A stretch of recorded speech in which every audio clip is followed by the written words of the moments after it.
Today we are making an egg salad sandwich from scratch. Here are all the ingredients that we're using today: bread flour, white sugar, yeast and butter, sourdough discard,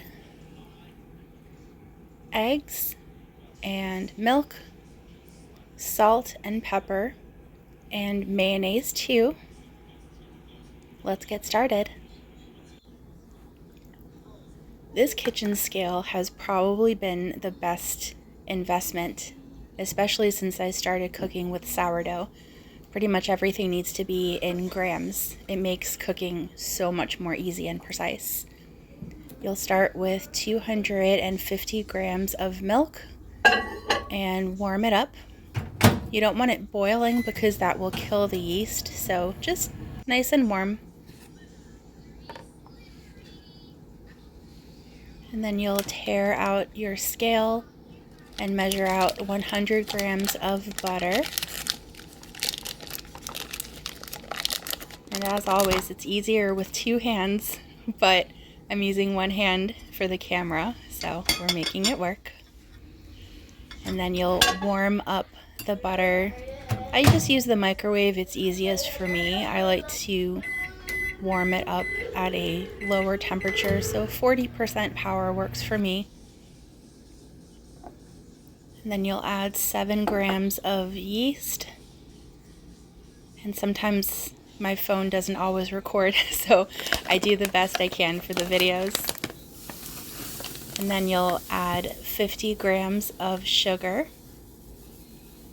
And you start the brioche bread by adding the milk, the sugar, and the yeast, and stir that up, and that just helps activate the yeast. And then you can go ahead and add in all of the ingredients after. And you want to do it at a fairly brisk pace, because if you wait too long, the yeast will just start to froth up and then your bread will be overproofed. And then you want 100 grams of sourdough discard or fresh levain, both are fine. And for discard, you want to make sure that if you keep extra in the fridge that it's less than 2 weeks old. And you'll go ahead and add that melted butter.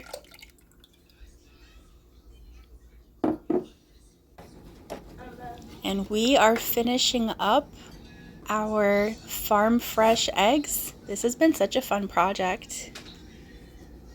I wanted to video every egg from this first batch in different recipes, so this has been a really fun challenge.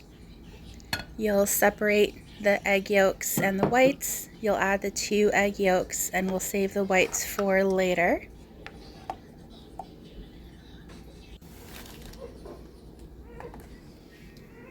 And same thing, you can tear out your scale and add in 500 grams of bread flour. And after that, you'll add in 10 grams of salt, which, same thing, my camera was not recording, but we are making it work. And again, I love my pink Himalayan salt. You'll knead that up either by hand, or if you have a food processor or a mixer or something with a hook bread attachment, that's totally fine. And I just kind of angle the lid so a little bit of air can get through, but you do want to cover it to keep the moisture in, and go ahead and put that in a warm spot until the dough has doubled in size, so about 45 minutes or so. And we're using up the last of our farm fresh eggs to make egg salad. So we'll go ahead and pull those out. And I like to mention it in every video, for farm fresh eggs, you want to wash them with a little soap and warm water before you cook with them. And when I boil my eggs, what I like to do is fill the pot with hot tap water, and then I add the eggs, and then I bring the water to a boil on high heat. And then once, and this is just a simmer here, I'm just showing that, there we go, this is a boil. So once the water has reached boiling temperature, set the timer for 6 minutes and then quickly drain out the water and then add ice and cold tap water to make an ice bath and soak the eggs just for a couple minutes.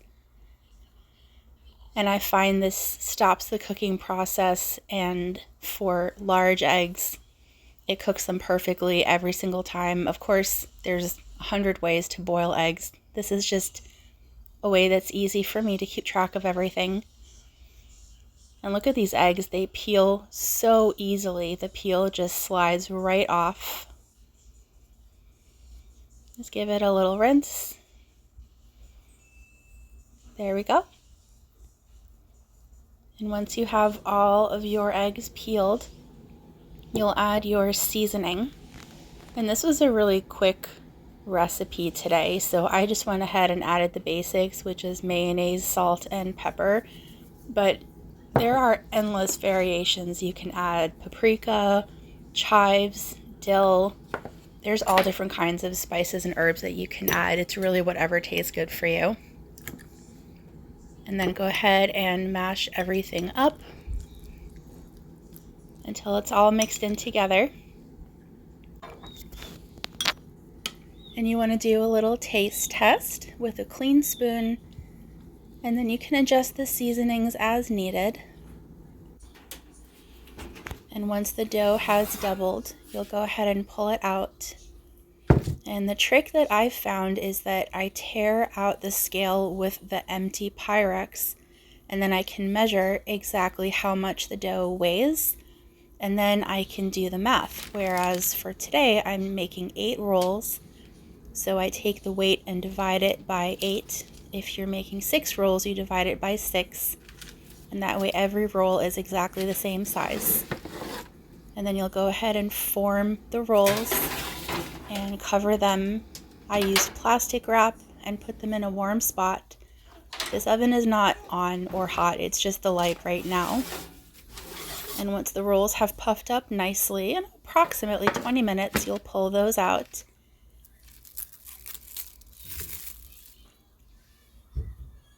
And at this point, you can preheat your oven to 350 degrees. And then do a double egg wash. So I just go over everything once, wait a couple seconds, another layer, and you can reserve the extra egg whites for scrambled eggs or anything else that you're cooking. And you can add different toppings. If you're making hamburger buns, a lot of people like to add sesame seeds, or you can add so many different toppings, but my kiddo likes them plain. This is how I'm making them today, and you'll bake them at 350 for about 20-25 minutes until they are golden brown. Look at this color. It never ceases to amaze me every time I pull fresh bread out of the oven. Especially with this recipe, they are gorgeous. Gorgeous, beautiful rolls. There is almost nothing better than homemade bread. And this is my go-to brioche recipe.